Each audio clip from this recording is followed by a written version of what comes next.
Top quality और consistent performance के लिए सिर्फ सिल्वर पंप्स एंड मोटर्स, नाम याद रखना। તો રાજકોટની આ ઘટના અંગે ઋષિકેશ પટેલે નિવેદન આપ્યું। પ્રસૂતાને બેડ ન મળ્યો હોવાની વાત તેમણે ખોટી ગણાવી છે। સાથે તેમણે કહ્યું કે પ્રસૂતા લેબર ટેબલ પર જ હતા। દુખાવો ઓછો હોવાથી બહેન બહાર બેસવા માટે ગયા હતા। બહાર હતા ત્યારે લેબર પેઇન થતાં હોસ્પિટલ સ્ટાફ દ્વારા ડિલિવરી કરાઈ હોવાનું નિવેદન ઋષિકેશ પટેલે આપ્યું। ટેબલ સુધી લઈ જવાનો સમય ન હોવાથી ત્યાં જ ડિલિવરી કરાવાઈ હોવાની પણ તેમણે વાત કહી।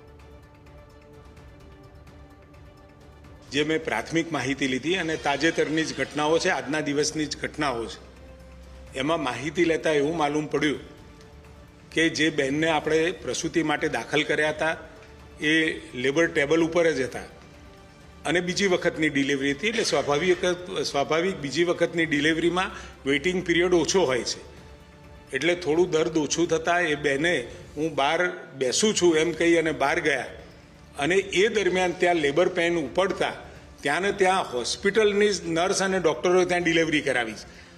જે ટેબલ સુધી લઈ જવાનો સમય એ ખૂબ ઓછો મળ્યો, એટલે ત્યાંને ત્યાં નિર્ણય લઈ અને ડિલિવરી કરાવી છે। બેડના અભાવે એ ડિલિવરી થઈ હોય એવું જે મને માહિતી મળી એ મળી છે અને જે બીજો વિષય આપે ગયો એ મારા ધ્યાનમાં નથી, હું ચોક્કસ એની તપાસ કરાવીશ।